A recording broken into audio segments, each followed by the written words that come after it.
everyone, welcome back to my channel. If you like to see how I make my DIY brush cleaner, please stay tuned and don't forget to rate, comment and subscribe, and I hope you enjoyed this video. It was requested. And now on to the DIY. Alright, so this is what you need. You need to have an empty jar container to put your stuff in. I know this is small, but I actually like this so that I make this brush cleaner like every month or maybe every 3 weeks, and it has a pump, so that's why I like it. I actually had another something, but that one I mistaken throughout. So this is the container I'm going to use, and you need a container. It doesn't necessarily have to have a pump, but that depends on you. You can just pour it out if you're comfortable with that.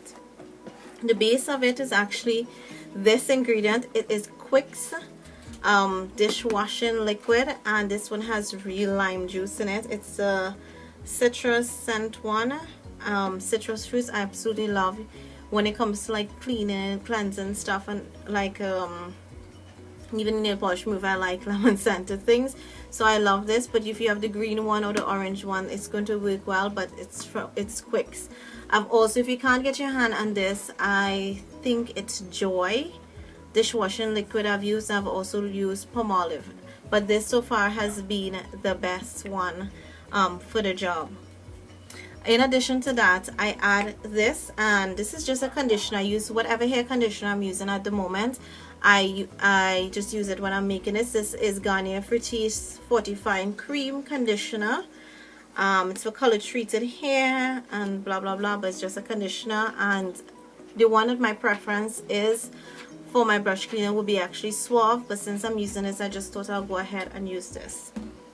The other items, and I just put a couple drops of these, would be one extra virgin olive oil, and the other thing would be coconut oil. And these just help to condition the brushes when I wash it, because this is pretty good and taking out all the, like for my especially foundation brushes, where it takes out the foundation, I am afraid it's gonna strip it, so that's why I use conditioners in addition to the oils. So now on to how I mix it and how much I put in of each item.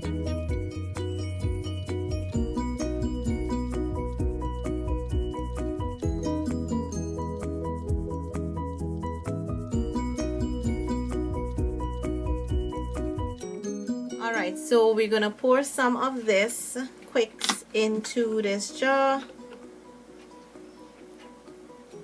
and you want to get, remember this is the base of it, so you're gonna put like about this amount in it, which is a little, it's like two-thirds of it.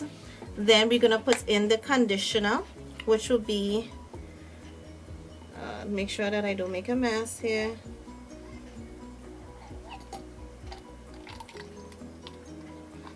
So this is as much, again, as you can see. You just want to leave a little room for, I'm tapping it in, a little room for the oils, because you're not going to put too much oil, and then you put the two oils in. Just a couple drops, maybe like a teaspoon in it of each.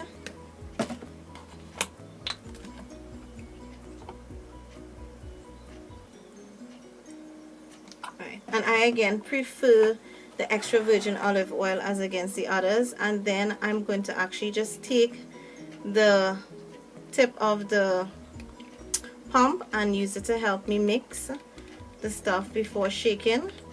But you can shake it. I just prefer to start it off like this, and you're gonna mix and mix and mix. Get the product, try to get a product in. Then I just put it in like this, and then I shake it. Make sure it's secure, then I just shake it. And so you just shake it until you realize all this stuff is kind of blended together, which is not what is happening here. But you have to shake this for, I would say, about maybe a minute of consistent shaking, and then it will make sure it's just well blended in.